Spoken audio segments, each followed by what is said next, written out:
All right. Morning. Meow meow. Meow meow meow.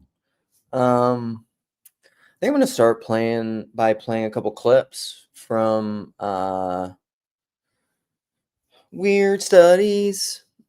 Uh I clipped them on my phone. Meow. Jess, if you are available, you just come and play anytime, you sweet little man. I'm gonna play a couple clips. Oh, gotta change my media asset. And it's what up, Scott? I'm gonna play a couple clips I put on Twitter from Weird Studies, and it's very related. I just read on my channel, promoting my own channel, but promoting Gabriel Marcel because I've been talking about this for a long time. I have a collection of his works, essays, and I read this a while ago, and it blew my mind. I mean, it definitely changed my ideas on contraception. But I think more fundamentally, it just changed my ideas on. I don't. It's a huge reason why I have hesitations that I have around technology. Although I'm largely I advocate. It's funny because I advocate as a general rule non-interventionism, uh, because I think technological interventionism, because of the medium of technology, you could say it smuggles a lot of things with it. And Marcel articulates these things brilliantly in the video, and he explains very well the problems inherent within technological intervention. But then what he says towards the end of it is very related to a couple of these clips I'm going to play about. He says the sacral. It's such good personalist knowing in ontology and throughout and theology, because at the end he says it reminds me of Atticus Finch from To Kill a Mockingbird when he says, like, the mob is where man goes to forget himself, and he talks about the inwardness and the I thou of where the sacral manifests is to the individual. um and what he's talking about is the personal. He's talking to the person, and he talks about how the inwardness isn't really a kind of weird inwardness, which is also I want to promote a couple things. So I'm going to share my screen. Nope, not that one. And we're going to go do some Twitter stuff. I'm going to play a couple of those Twitter clips. Let's zoom. Can we zoom? Zoomy, ziggy, ziggy, zoom. Because we don't need all that other stuff. But what I wanted to post, no, go to my profile. So this came up recently. Oh, I posted about Gabriel Marcel on Twitter. So I had made this comment about this George MacDonald. This is related. I just thought of this. Sorry. But this George MacDonald short little quote said, "Every self-assertion, every form of self-seeking is a separating and scattering force." And it depends on what you mean by the self, right? Are you talking about, like, I would say what George MacDonald is talking about, the individual, the isolated, autonomous individual, and selfishness, flesh, whatever. But then I quoted that, and I think this is maybe our boy. I think this is maybe a corner friend, but I don't want to out them. I'm almost certain it is. Really looks like him. But he said, so Father Aidan Kimmel apparently has I don't know why it's this thing, but he has the much larger quote from which that's related to. And it's excellent. Like, there's a few, let's just read a few of them because we're here. So, like, I posted them in here. There should have been 3 pictures, but they say, are we still following this? Okay. The true idea of the universe is the whole family in heaven and earth. All the children in this part of it, the earth at least, are not good children. But however far, therefore, the earth is from being a true portion of a real family, the life germ at the root of the world, and by that, for which it exists, is its relation to God, the Father of men. Great. fantastic quote. And then whatever, you just go read it. Okay, I'm not gonna do this. You go read it if you want to. It's excellent. And then I want to play a couple of these clips, and then I'll open it up, give some of my thoughts. Let's start here. Zoomy, Mr. Mikumi, who has to kind of lead the charge. It also reminds me of the platoon sergeant or whatever, the leader of a small group of soldiers or a large group, who has to kind of lead the charge and in full trust of his men. That's kind of a classic thing of this moment of absolute trust within a hierarchy that and in a weird way annihilates the hierarchy. I love it. It brings out a kind of new equality, a kind of a hierarchy that in a weird way simultaneously abolishes the hierarchy, because it's one. You could think of the hierarchy individually, but the individuals collapse into a one, a unitive one. Unity and multiplicity, unity and diversity. Fantastic. Like in the moment where it also reminds me of the platoon sergeant or whatever, the leader of a small group of soldiers or a large group, who has to kind of lead the charge and in full trust of his men. That's kind of a classic thing of this moment of absolute trust within a hierarchy that and in a weird way annihilates the hierarchy. I already did it, didn't I? I already went through it once. I got distracted. Booyah! Okay, you get the point. Let's play this. An Enchantment by talk about today. Art and Enchantment by Patrick Curry. Art and Enchantment, published by Routledge, 2023. It came out. Wonderful book on art. Very well aligned with everything we say on this show. I'm really enjoying this book. I just ordered a copy from my local bookstore. Full title is Art and Enchantment: How Wonder Works by Patrick Curry, who is an ecological philosopher, I think, in England. Yeah, ecological ethics. Very interesting guy. But this is a book about art. But there's a moment here where he's talking about enchantment or wonder as a faculty of perception, as opposed to simply a kind of affective, subjective phenomenon. So he quotes Wallace Stevens as saying, quote, "In the presence of extraordinary actuality, consciousness takes the place of reality." And he's kind of building on that idea. And then he writes, and then now he's going to paraphrase William James. These are the kinds of things, I'm going to go back, because these are the kinds of things you just skip over. And I'm just like that. There's certain things you should just, in my opinion, you could meditate on, and because it says it all. Like there are, who is that? I think it was, isn't there some Jordan Peterson clip talking about Nietzsche, where Nietzsche just said, or maybe Nietzsche didn't say this of himself, but Jordan Peterson said it, of where Nietzsche said things in a sentence, which it took other people books to write. In some sense, that's like what I try to do, or that's just the way that my mind works. And this is a phrase that's like that, where I'm just like, this says about everything. It says a lot. It's all there. It's just super condensed. Like, can you see it? Can you follow into that? Horace had tagged me in a clip on Grimm's Discord of some guy talking about essentially a kind of mosaic vision where, it's a picture. It's like a collage of pictures that make a bigger picture. And he's like, you can imagine the smaller pictures or pictures and pictures, and it's fractals going everywhere. That's how the universe lays itself out, man. And so, like, in a sentence like this, of a linguistic framing, a little aphorism, a statement, sometimes it says infinite. There's infinite worlds in it.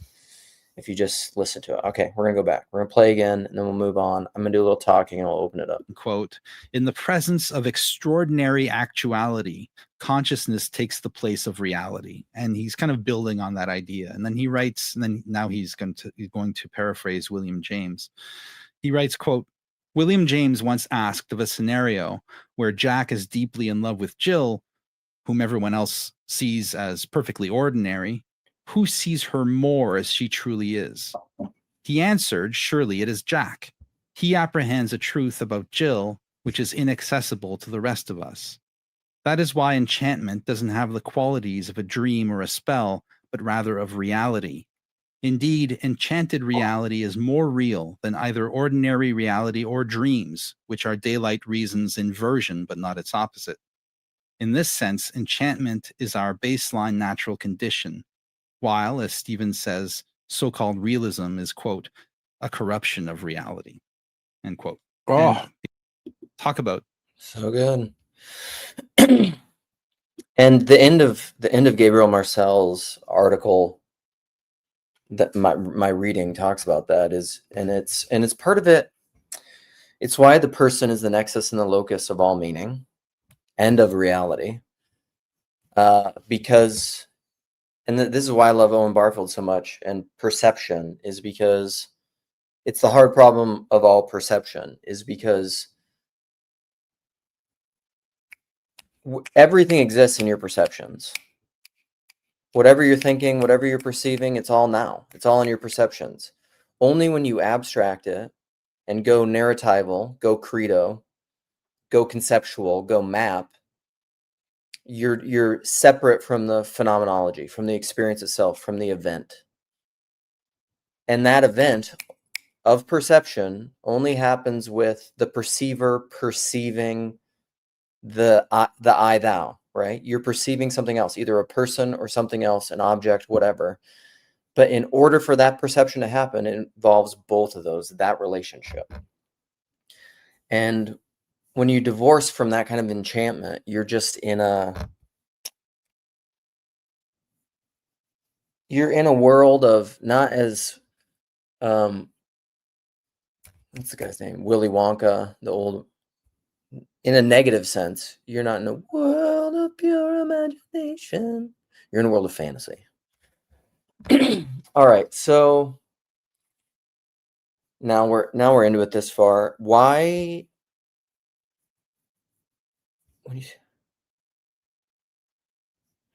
when you see the world enchantment, you know you're in a low IQ trap. Welcome to this low IQ. IQ also is not necessarily a measure of intelligence. It's a measure of IQ, which is probably just a particular kind of intelligence. Which is like, what is it? What's that quote? What's another one of my quotes? It's just like all models are false. Some are useful. George Box, a statistician.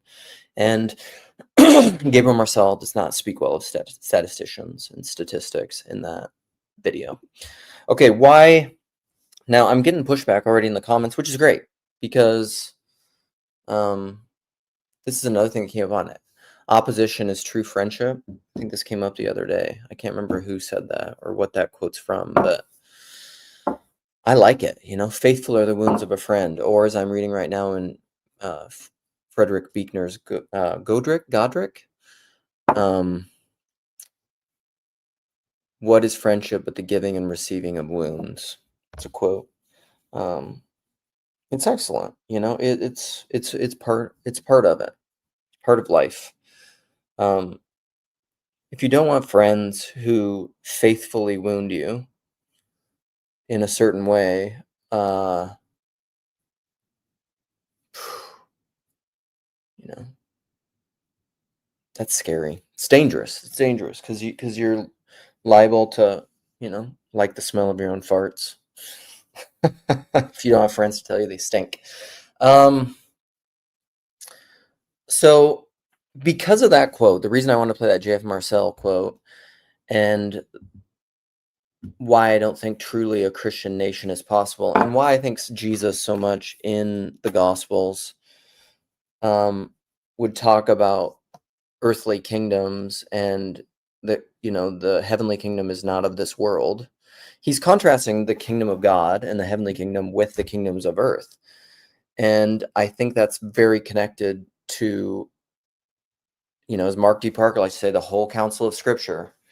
But if you go through the whole counsel of Scripture all the way back to Israel and Samuel and Saul and the people asking for a king, and Samuel gives them a king and says, why do you want a king? He's just going to take your sons and your daughters. He's going to take your daughters to be in his palace for his wives and his servants, and he's going to take your sons and send them to war. And they're like, we want a king. We want a king.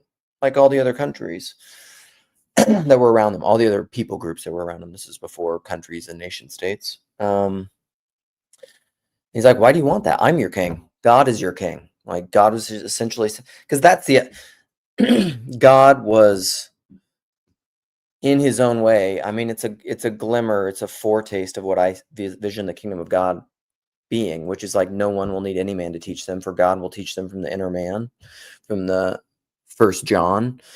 And it's because in a heavenly hierarchy, a properly ordered heavenly hierarchy, the king in that hierarchy, it simultaneously abolishes the hierarchy.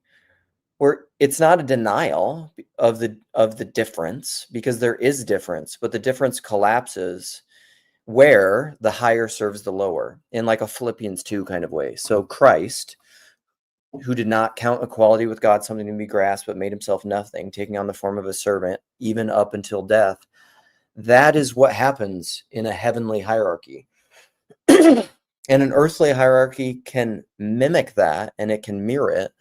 But I would argue that anytime you structuralize and formalize and bureaucratize that, you get into, and I was talking about Annie Crawford with this a little bit on X the other day, is Lewis in The Great Divorce said, or alludes to this or says it somewhere, that your bureaucracy is hell. Well, earthly hierarchies work on bureaucracy and laws and abstractions, and they're necessarily divorced from enchantment, and they get into the legislative and the bureaucratic by their very nature. And that just is not what a heavenly hierarchy is. And so I fundamentally don't see how you can have a sacramental, enchanted heavenly hierarchy that would work within a modern nation state. They seem completely antithetical to each other. Now, and maybe this is what people are meaning when they say up above that, who said this first? I think Jan God said it. Yeah. So national Christianity is different from Christian nationalism. So, Yanni, if you want to elaborate on what you mean by that. So, let me try to think of what that would mean. National Christianity, so it would be the adjective, Christianity being the substantive reality, while the national is just the descriptive thing of it, versus nationalism, the nation being fundamental and Christianity being the attributive section of it. I mean, and maybe that's what I'm saying, essentially. Someone else said that in here too. James said Christian nation is possible. No, but somebody else said it after you two. Oh, yeah. Green Mannerite. National Christianity is different. So I'm not sure that I fundamentally understand that distinction. But I need to talk about it a lot more. I'm going to open this up and look at comments, because then people can come in and play if they want a little bit, because I'm going to go no later than an hour from now. And so that's the time that we have to play. And we'll see. I might leave before that if my children wake up.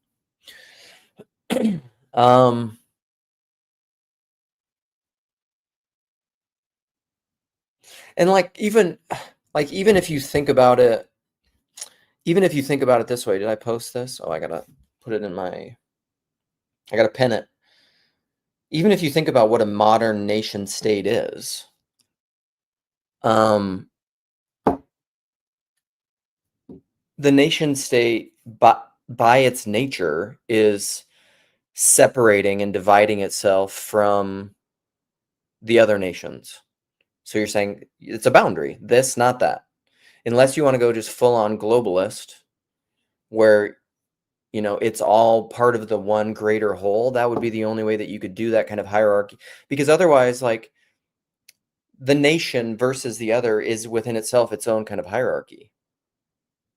And so if you're excluding the other, how can you integrate the other having a bounded nation? I just don't know how it works. All right, I'm going to keep looking at comments. Nathan, what up, buddy? How you doing, man? You alright? I'm doing all right. How are you? Okay, like 6 or 7 out of 10. I woke up pretty late today, very tired. So I probably woke up at the same time as you did, like in America. But Bummer. Not getting good sleep sucks, and I didn't get great sleep last night. But what are you gonna do? Do you tend to be? How do you function on low sleep? I'm kind of a bear. No, for like the past 10 months or so, I've not been getting much sleep. To be fair, maybe like 6 hours average a night. Terrible. So yeah, I've just got like a bunch of chores and stuff to do today, to be honest. So I'm just gonna get that done, have a relaxing weekend, and then work again next week. So yeah. What are you doing for a job now? Because you were studying philosophy and stuff, but weren't you a programmer? Yeah, I'm working at an R&D company that do stuff in the construction industry. So I'm developing software still, but it's just software solutions that help with methods for construction, basically. All right. Do you have thoughts on a Christian nation? Yeah, I think it's increasingly worrying me how many people seem to be being persuaded by Christian nationalist movements. Now, there's a difference between the US and the UK with respect to this, but the movements are influencing each other. Where, we recently had a big far right rally in London, and Turning Point UK were one of the big kind of promoters of that event. And there were a lot of people who were waving these British flags that say Jesus is King on, or were kind of marching around going, Jesus is Lord, Jesus, like very aggressive Christianity. I had a conversation with a few of them.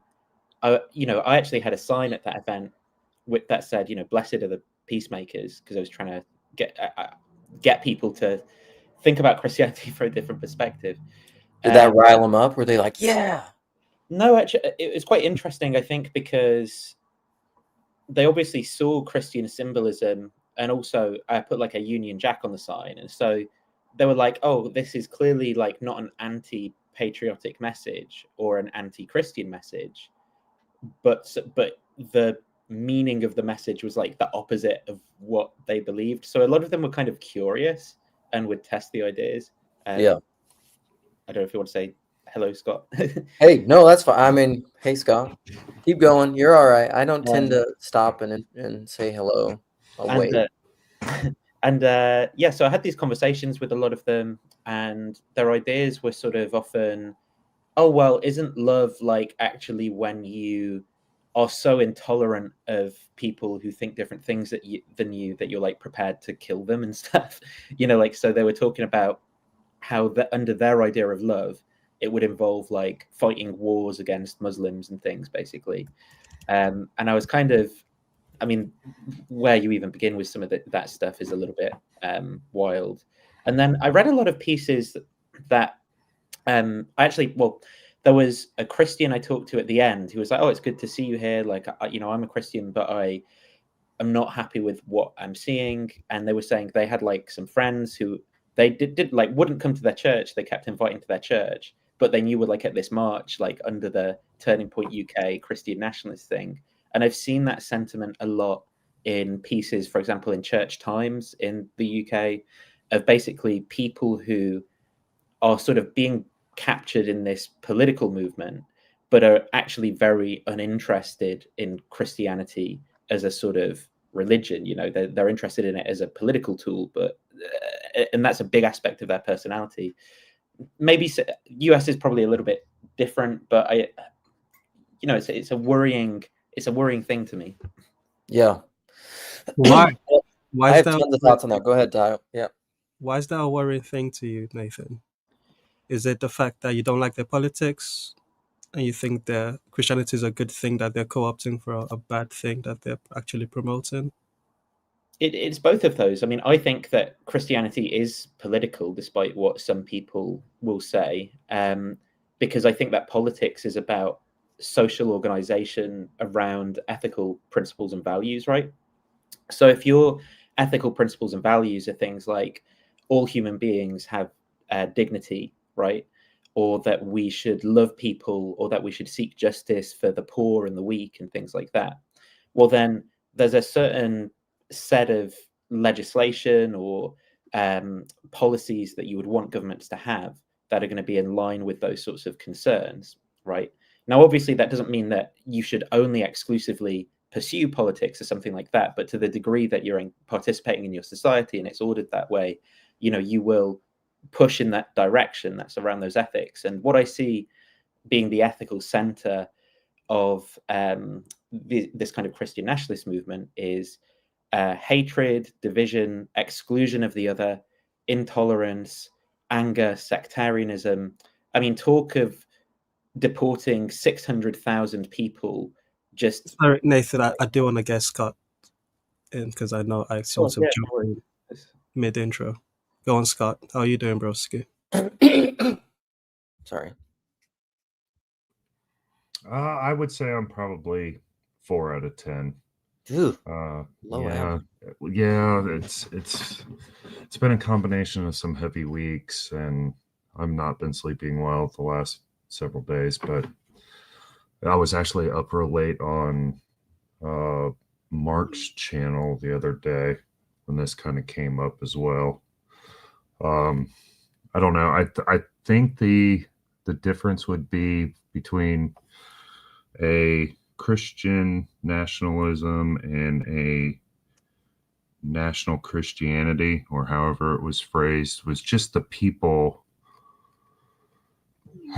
being Christian and then allowing the thing to emerge, as opposed to framing it Christian and then imposing it down, would be the difference between the two. I don't know where I feel about it. I do understand the hesitancy that many people feel about it. It can very easily become tyrannical, especially when you're taking what Jordan Peterson would say right-wing kind of structures and order, and how easily that can become tyrannical.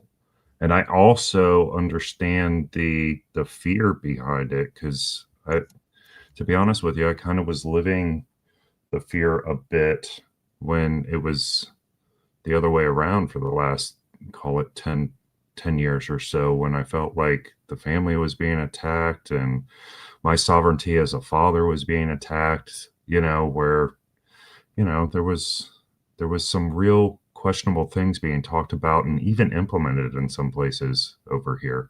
So would you be able to just, for me, my benefit, like give details of a couple of those sorts of things, just so I have an understanding? Well, to be honest with you, it's tough because for a long time we weren't allowed to even voice it. My profession, I am expected to be extremely apolitical. So speaking only, you are allowed to say the comments from the other side, but to do anything that would present. So the one I used, seeing how I've already stated it publicly, was in Washington. They were talking about if me as a father did not affirm the fact that my minor child was transitioning or wanted to transition, that the state could have authority in some fashion to take over my rights as a parent. Whether that, I don't know how exactly it was laid out, but the argument that I made actually when this stuff was first coming out was the fact that we don't let kids drink. And, now we're going to give them, affirming care, which is usually in the way of hormone blockers, at an age where they can't even, buy cigarettes or, do things that we know cause longer term care. So that's like the primary example of kind of the fear that I lived in. I'm a little bit past that now. My son's older, but I do have 2 nieces that are still young and in that frame. So that's That the an most issue prescient. like affected you in the sense that you have like family members with children who are questioning their gender, or yourself, or is So no, but I do fear what they're being taught, and then on top of that, not being able to have access as a parent to what they're being taught. So that was, I don't know if you're familiar with the air quotes "Don't Say Gay" bill that was going on in Florida. I actually looked up the bill when it got brought to my attention because I didn't know about it. It was at a time when the governor of Florida was running for president, and so a lot of the people in my circles at the time were tuned into the framing from the other side of it, and I hadn't heard about it. So I looked it up, and it was one of the shortest bills I'd ever seen in my life. It fit on 1 page. I was able to read it in like 10 minutes. And the gist from my perspective was that from the age of 5 or from the grade 3, so that would be 8, that you couldn't teach children something that the parents weren't allowed to know about. So this was essentially trying to, from the perspective of the other side, to say that you don't have the right to talk to my kids about sex or transition or all that stuff at that age without me knowing about it. I don't want us to go back to 2019 or 2020 and start going back and forth over this particular thing, because I know Nathan's going to have a bit of pushback about that. So to avoid that, Nathan, can I represent PVK's frame of Christian imperialism and Christian nationalism and see whether that fits with what you're proposing? Because you spoke about the good of Christianity that's being corrupted by people that are basically co-opting it for their own political gain. But the examples that you gave all seems to be the nationalism aspect. And the things that you said were good all seems to match up to like the more empirical, the more globalist, to use the the bad word, of the what's good for everyone. So tolerance of and including everyone, not having to, deport people. Does that match up with how you see Christianity being good? Well, and I want to jump in quick too to get back to the national frame rather than but it's like you can think about this at any scale, like even at a family scale. If you want to absolutize standards for what's best for the general people statistically and do math as what's best for people, well, try to apply that to all your kids equally. It's not going to work. All the kids are different. They're all completely unique and need different things. And then you go, like, at what scale can you do that? And this is why I've always been a pretty strong anti-federalist, because you go at the federal level and then you want to say, this is the thing that is good for the people. Which good? Which people? What are we really talking about? And that's the difference between what PVK's been talking about with Christian imperialism, coming at it from like a generic progressive Christian left thing. Like, these things are just the generic goods. We just assume these things are good because that's what we've, in our post-Christian secular enlightenment thing, these are just the good values of liberalism. These are just the clear, obvious things that everyone accepts. No, they don't. Like, all this stuff is debatable depending on your context. And so this is why I don't think you can have a truly Christian nation. It doesn't mean you can't have nations that are influenced by Christian values, of course. And we can debate those things, but then nothing exists in general. It only ever exists in particular. Nathan.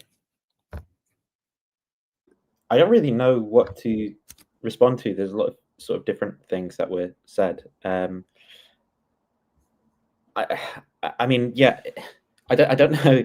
I mean, I've got thoughts on some of the things Scott said, some of the things Tayo said, and some of the things you said, and there's a lot of different things there. So, sort of in slightly different topics.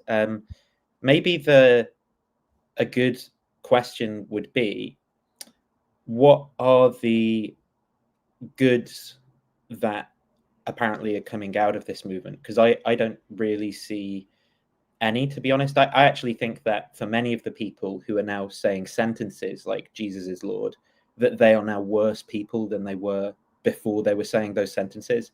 And I think that a big part of what seems to be, communicated in the Gospels is that is very anti-Jesus' message. In fact, he's most critical of the Pharisees, the people who are the most overtly religious.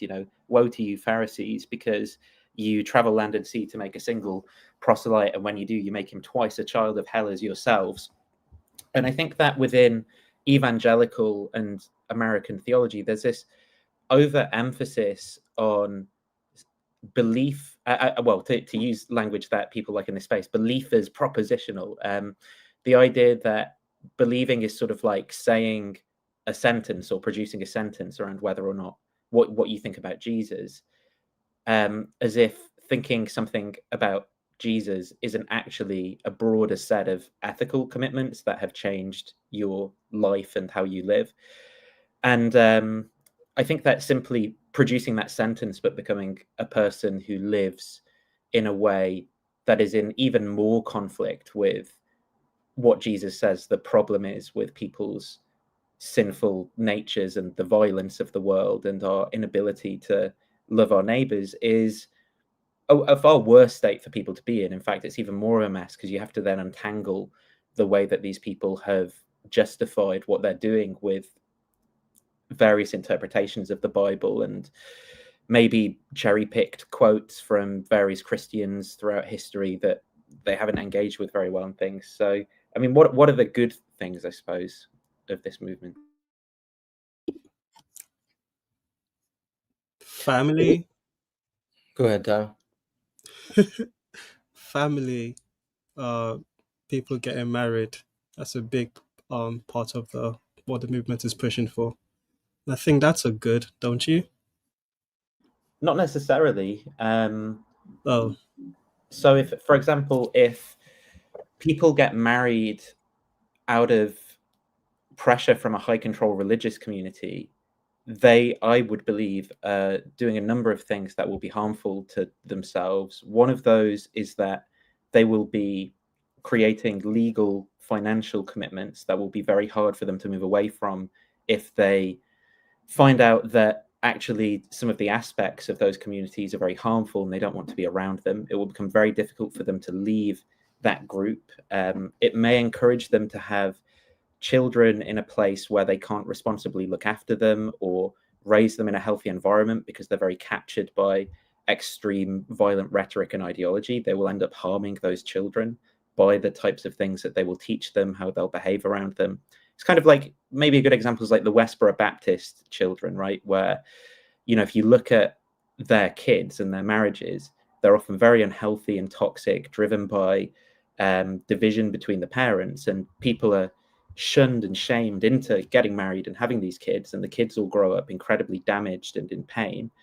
And is that, just because they're married, that doesn't overcome all of these bad things that are created by the toxic social environment. See, so like where I would go with all this, and this is back to probably my large point of being a non-interventionist, especially at scale. It's kind of like what Jordan Peterson says, like the problem, it's the whole taking the log out of your eye first, is like, the problem is like, if you have prescriptions for how to fix the world, start with yourself, because if you're wrong, it affects you and your family. But if you're wrong at scale, it affects a lot of people. And that's kind of an easy way to summarize my opinion of why I think the US was better as like a republic than what we're moving toward, is just like this massive democracy where my favorite way of ever talking about democracy is where two idiots can outvote a wise or brilliant person. That's basically democracy. And so, like, I think it's great that we can debate all these things. And to me, that is one of the fundamental, probably both of British and of American government, is that one of the fundamental tacit agreements that we've had is that we can disagree about all these subjects and talk about it and try to navigate our disagreements through conversation. I think that was a pretty good move of progress, in my opinion, versus what we used to do. I think we're devolving back into just people potentially thinking violence is the answer, and I don't really care what side you're coming from. Like, if you want to, I don't think violently coercing people to get them to do what you want at scale is ever really a good idea. But people disagree with me about that too, and I guess that's their prerogative to do if they want. Maybe it would help to think of this, because I love that idea of progressing, but we don't progress with just the left foot. We progress with the left and the right. And so I would say maybe the good thing to come from this, because initially I didn't have any, but maybe the good of this is that it's bringing us back to the center a little bit as the right foot takes hold. Because I don't agree with it either. I don't think it's going to work for the good that this would take over. Because I do tend to agree with Luke that I don't see it as a top down. I oftentimes tell people, at least in our system of government, that the most important person you vote for is your sheriff. They're the ones that determine what laws are actually going to be implemented and enforced. Who sits at the top maybe can point the ship in a direction, but my heart goes out to the people who are scared, because again, I understand that. I just don't think it's going to succeed. And, I trust in the higher authority that the thing that's supposed to come out of this will. So maybe that would be a little bit more helpful, just because I do think we were getting a little too chaotic. Things were, the rules were just all breaking down. We couldn't have conversations, like every kind of conversation that I would listen to try to gain a sense of where we are just seemed to break down. So I'm kind of, that would be some good, I think, could come from that. Do you think that the press is more free to criticize the government now, or less free to criticize the government now than under, say, Biden's administration? I don't think it was ever free. I tend to sit where Grimm does. Just a slightly different question, though. So, not the question isn't was the press ever free, but if you compare it then to now, was the press able to levy more criticisms directly to the administration then or now, would you say? I would say that the press here is mostly left, and they have more freedom to levy their criticisms, even if it's outright lies. So they can go to like the press briefing room in the White House and put questions to the administration and their representatives now, in the same way that the critics of Biden could do that in the Biden administration. So if you're talking about just the critics, probably not, but the whole body of the media, right? I've seen clips where they have even the local news, they're all spouting the same talking points that were disseminated from the top down, which I don't, agree with. Yeah, so, not the things themselves, but just the way the press works, which is why I don't think it's ever been free. It's always and also I don't want to get into like a left and right, Biden versus Trump, which is better and which is worse, because I think they're both bad in their own particular ways, and they have, like, even when it comes to press and suppressing press, I would say it's probably about equal. They just do it in different ways. Trump does it in a way that really appeals to his base. Mm-hmm. And Biden did it in a way that really appealed to his base, because they know who their base is. And I just don't, to me, I'm kind of just like, I don't know. It's a fact that doesn't matter to me. The bigger question to me, and I think it's actually probably underneath, Nathan, your concerns, is like, I do probably believe that the idea of a Christian nation is the greater myth that I think both the imperialist Christians are under and the mega Christians. They think that you can bring a utopia to the world through who you elect and who you legislate and Mhm. how you legislate, and then we can fix the world. I'm not saying that there shouldn't be Christians and people with particular values in politics that are trying to affect the world. It's where do you place your hope? Do you place your hope in the mechanism of politics, or do you put it in God, who's working through all sorts of means? And we're all going to have different values about where you focus your particular energy. Like, for example, I have little faith in politics to accomplish anything. But Very that kind of nihilism, I think, is It's actually political nihilism. It's not nihilism. well, it is nihilism. I mean, it's political nihilism, but it's nihilism still, right? That's what I'm saying. And I think that the what you've expressed there is actually exactly what has the same thought pattern that has enabled evil to happen in the world, right? That what Christians should be doing is looking to how Christians have responded historically to authoritarianism and evils of various kinds. Which Right? Christians? The Christians in the The way Confession which Church Christians in Nazi responded? Germany, the Christians in the Dietrich Bonhoeffer, Reinhold Niebuhr, the Christians in the Simone Weil, the Christians in the Confessing Church in Nazi Germany. The story that the Christian church that enabled Hitler participated with Hitler and the Nazis and actually gave them Christian myths that they could use to justify their oppression of the Jews engaged in was. But Nathan, that's all like a certain narrative. Maybe if they did. No, stop. Okay, go ahead. Yeah. Like the story that they engaged in was this idea that the kingdom is in heaven. It's all in God's hands at the end of the day.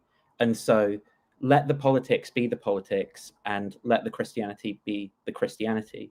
The problem is that the kingdom that is at hand is imminent, right? It's present in the world. That doesn't mean that we should be like overthrowing the government or something, but it means that what building the kingdom is making a choice to move the world in a loving direction every day rather than justifying evils because of the idea of a future promised land which is separate and disconnected from the world, and using that as a justifying myth to permit evil to take place today. Thank you for your exegesis. That was. But that's not me. They concluded. Like, I'm a pretty radical incarnationalist. Like, I don't believe in some like disembodied, ethereal, non-physical heaven.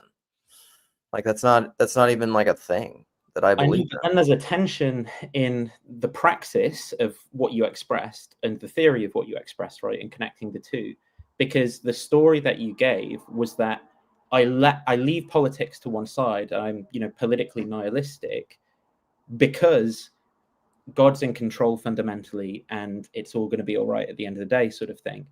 And so, if the theory is actually that isn't quite the right theology, and actually the kingdom is something imminent that we must participate in and actively work to bring about and to build the kingdom and the city of God in that way, well, then there is a direct call to be active and call out injustice and try to make the world more just and not be apathetic about what happens. I think if you believe that there is a true Christianity that Christians should be following in the footsteps of someone like Bonhoeffer, and I'm not saying that Christians shouldn't, then I think you're misunderstanding what Christianity is. It's not Bonhoeffer, it's not any Christian, it's not Simone Weil, it's Jesus that Christians are supposed to be following.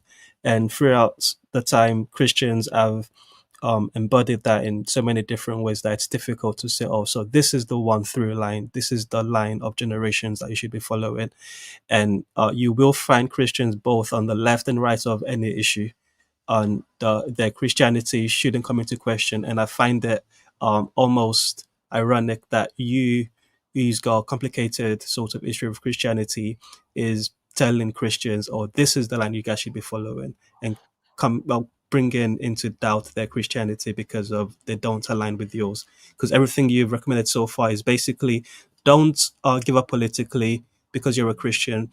Don't follow the Christian right because they're more political than they are Christian.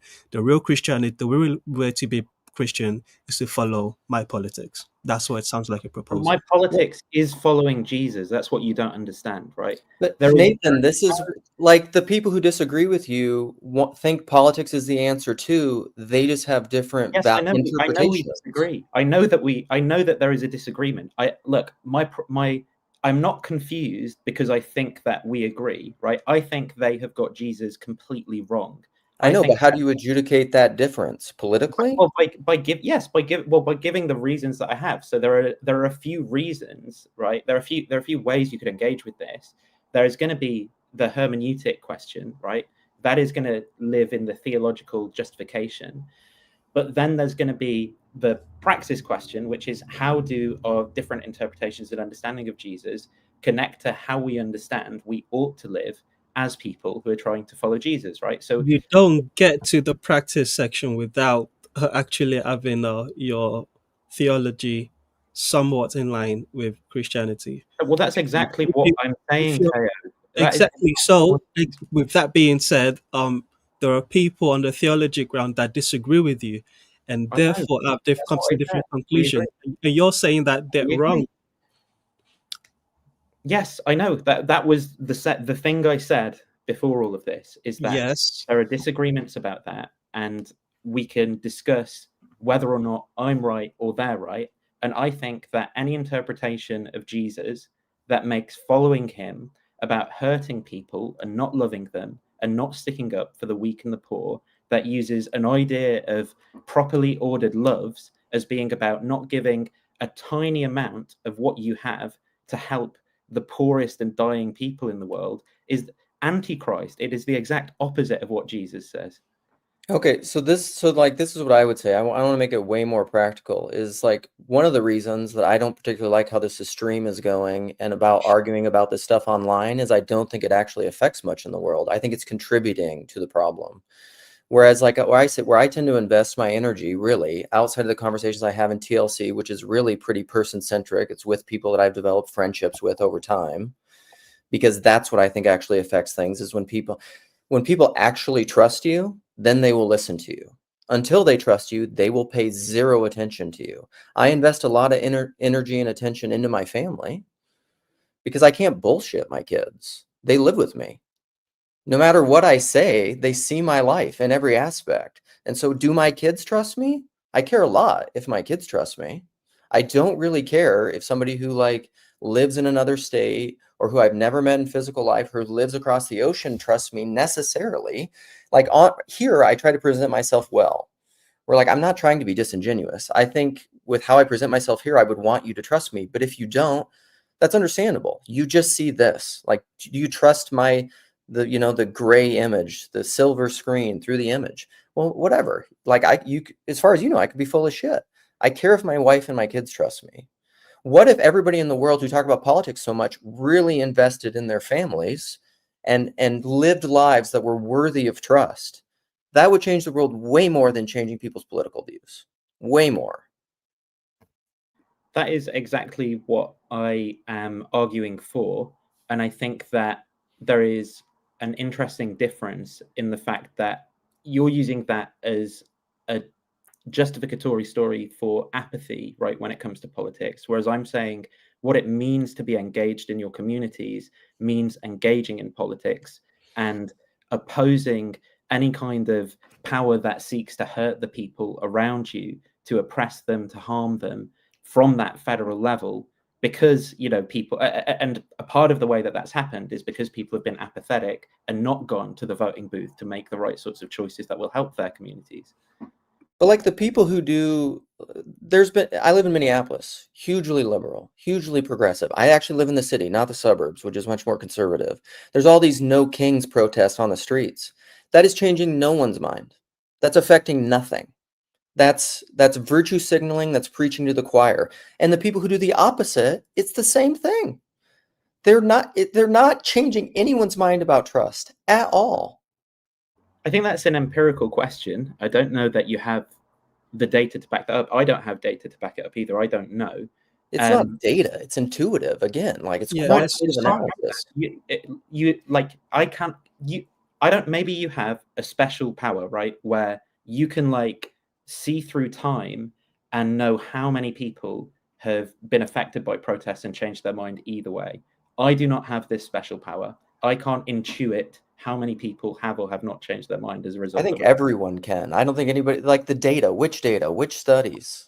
No, that's what I'm saying. I'm saying you would need to have that. Yeah, in I order to don't have think information. you need data because the point Luke brought up is he said that his circle of influence is most potent with his family and his kids. That's where he's most able to actually affect change.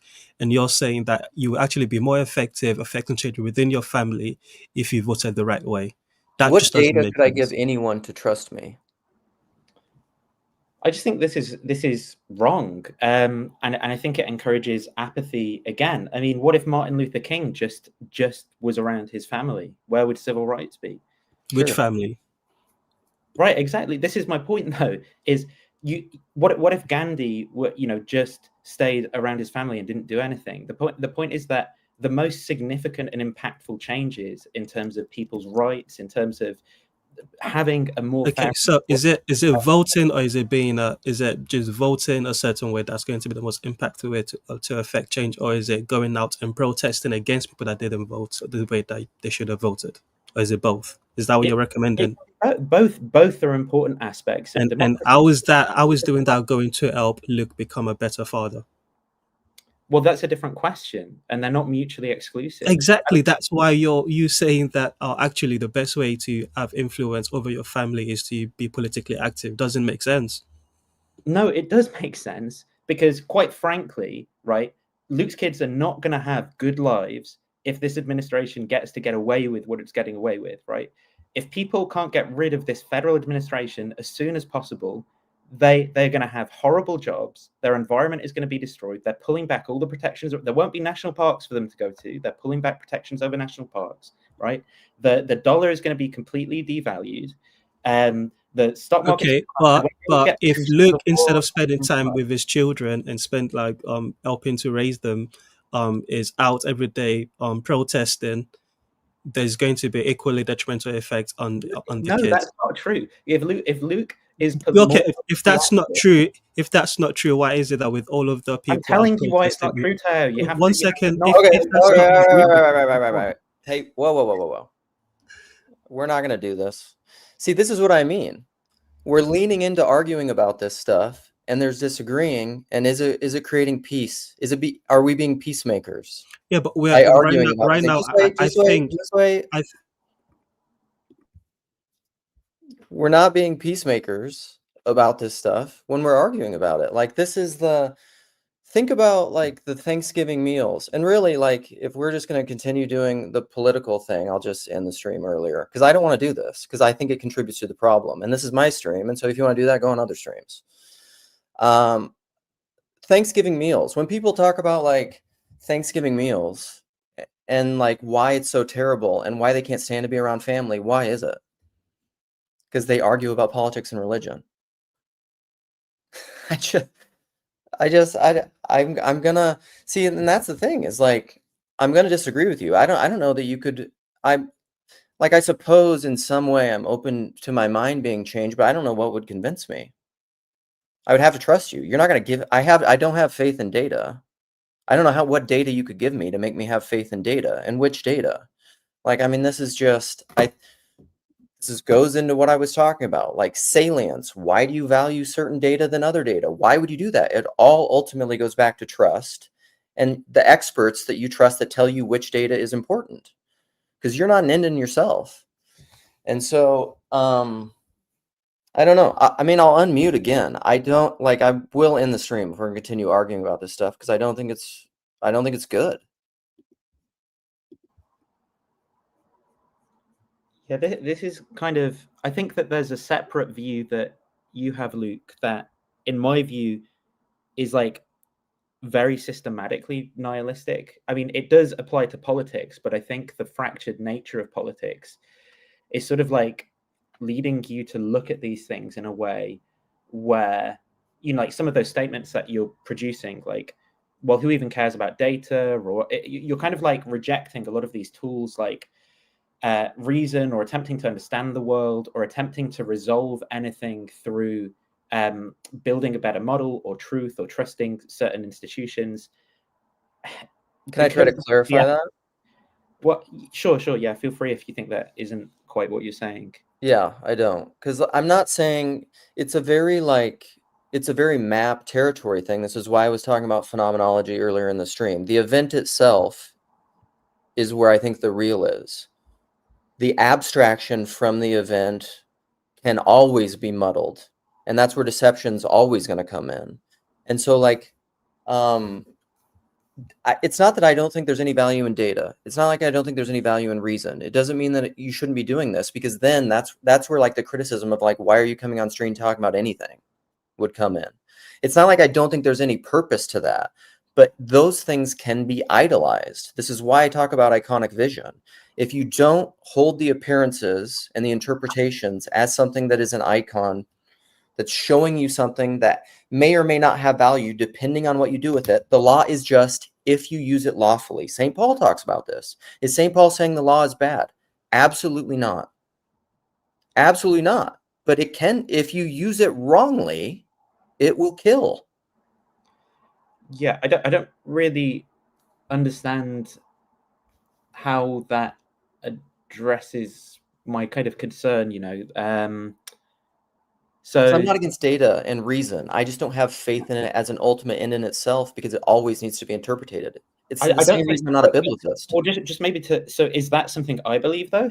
Do I think it's an Well, I thought that's what you were saying about me, like that I'm a nihilist, that I have no faith, that I'm anti-data, anti-reason. No, I'm saying I think that it's not that I think that those things are ultimate, right? And it's that I think that these are that some of the questions that you're asking are questions where engaging with data would be an appropriate way of understanding what's going on in those circumstances, right? So, for example, if we're interested in how many people's mind do protests change, that's an empirical question that we're not going to have good intuitions about. We'd need to have some way of actually measuring all the different types of interactions people have, how people who participated in those things report their beliefs have changed after, how people who interacted or saw those things, and that would determine what the impacts of a protest are. But you could analyze that forever, right? They do sociological studies. What does meaningful change even mean? Over what measure of time? This is the nihilism move, right? So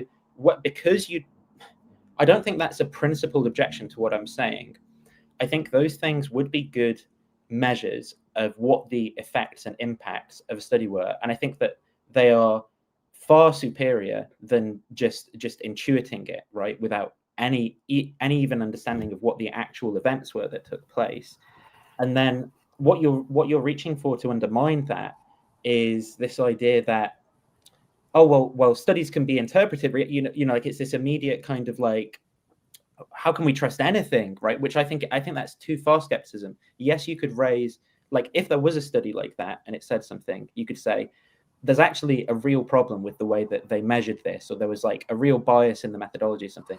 Those things can in principle be wrong, and those would be principled objections to something that someone did. But the fact that in principle you could raise an objection shouldn't lead us to this kind of position where we're like, well, then there's no role at all for, because then you are in that position of saying there's no role for reason or data to play. And that doesn't mean reason or data are ultimate. Yeah, sorry, Scott. Yeah, well, that's what I was going to say. It's just not at the top. And I think if I could maybe get us back, it's a trust issue, right? That the going all the way to this, Luke, what you were talking about how the hierarchy dissolves when it has proper leadership. That is, in my mind, because look, Christianity has survived. It's been the one that's made it, right? To the point that we're doing this. It's been through empires, it's been through feudal system, it's been through it all, and it keeps coming through. And so that is what I trust, right? I don't trust, again, to not make it political, but I don't trust the politics. The politics, and maybe this is because I'm a little bit older than you guys, but I've seen the politics fail over and over and over and over again, promise and do the thing. Just So hasn't been done right. What's that? It just hasn't been done right yet. And maybe that's fair, but in order to be able to foster the fertile ground for it to actually emerge, we have to scale it down. And the thing that I've been praying for the most over the past, call it 3 weeks, is I ended up asking that I be his hands and feet. And then all of a sudden,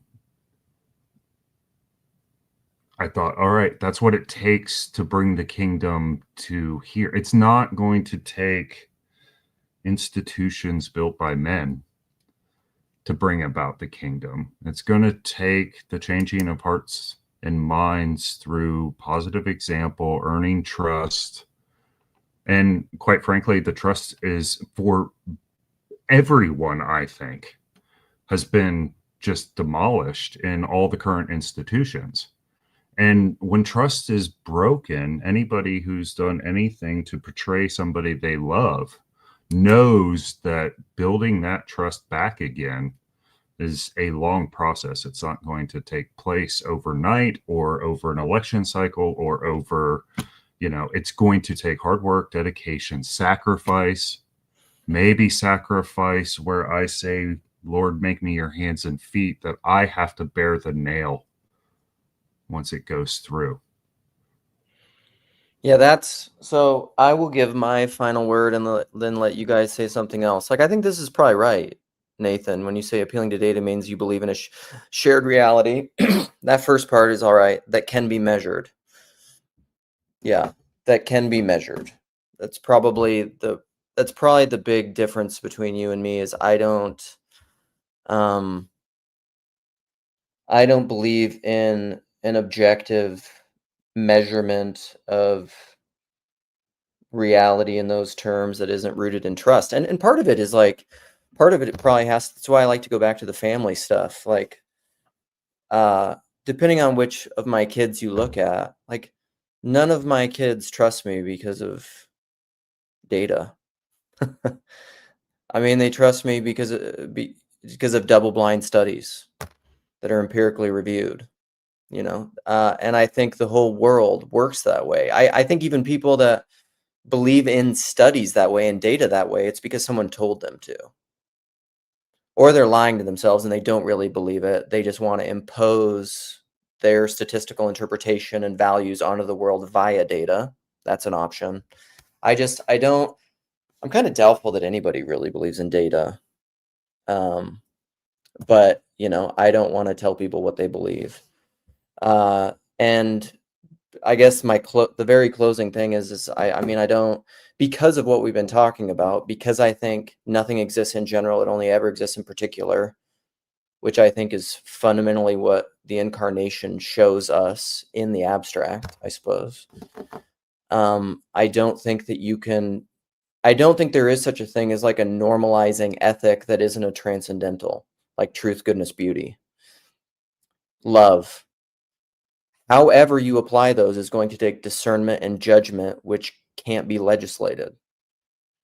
In the same way, like you couldn't legislate rules for my family. I think it's just a different thing at a different scale. And so I don't believe in a nation that's able to implement Christian values absolutely, because you can't do that through law. The law has to be applied lawfully. All right, that's my last word. Who wants to go next? Volunteers? I don't mind. Okay. Yeah, I think a big driver for me behind the way that I think about these things is similarly that a big message that I get from the Gospels is this idea of following Jesus, right?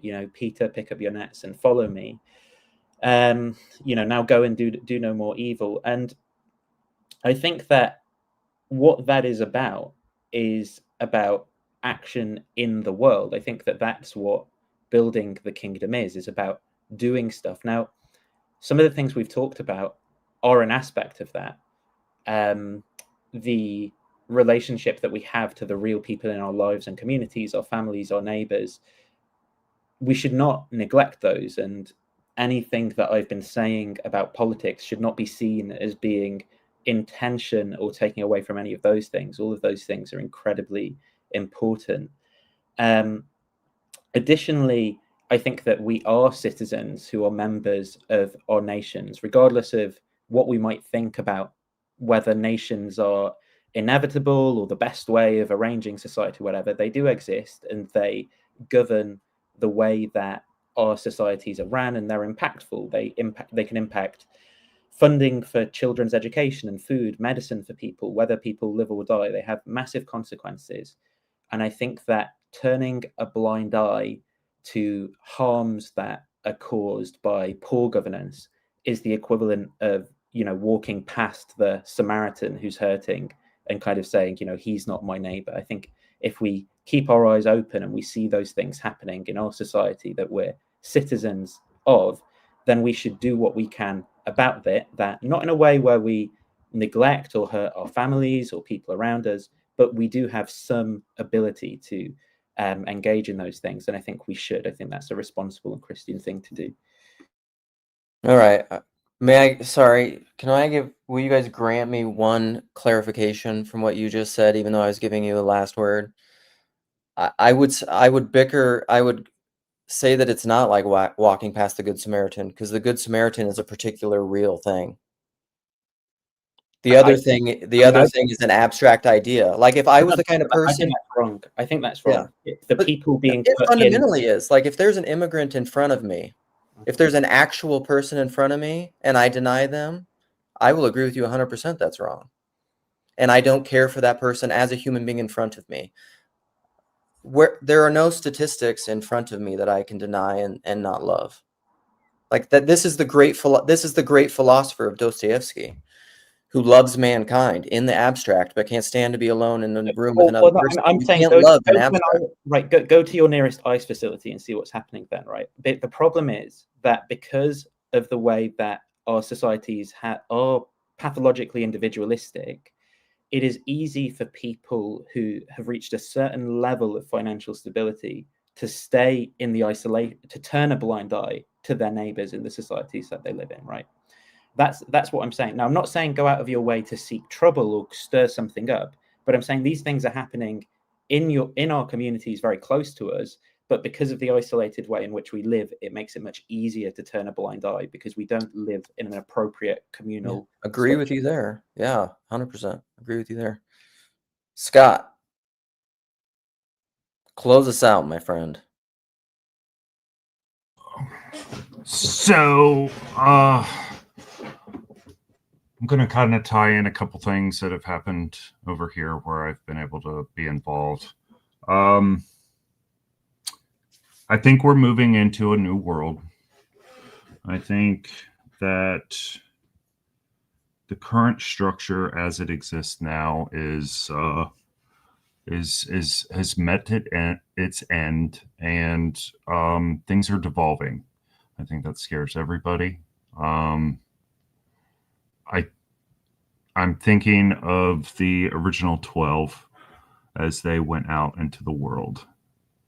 None of them, from my understanding, were seeking to, just to buy TV stations, or in their day, whatever the mass media kind of thing would have been. They reached out to individual hearts and minds and let God grow the thing the way he saw fit. I think that to reiterate, the current structures are going to fail. And I think that we are to, and the kingdom of God's going to continue to develop. It's going to continue to grow. It's been prophesized. It's going to happen. Revelations tells us how it's going to happen. It may not be the end of the world at large, but it's going to be the end of this world.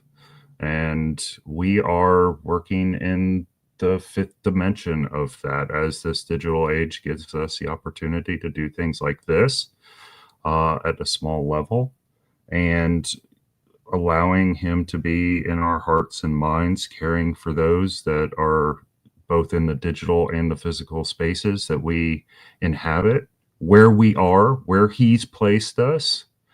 Maybe if I was in politics, I would, because I'm there, right, to do the thing that God wants me to do, being there.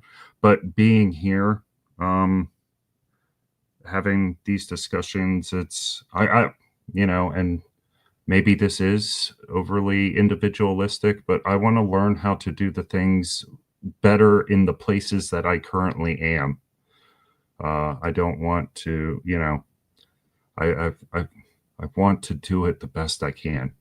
And I know that if I do that, my legacy will go on and it will continue to make things better because it's the will of God, and because I was fortunate to be able to participate in the will of God and to bring that kingdom forward. So, the shifting sands and the shifting winds are going to come, but we're told to build strong structures. And, as the political winds change, or the institutional winds change, or the cultural winds change, we will be a stalwart, able to stand against it. All right.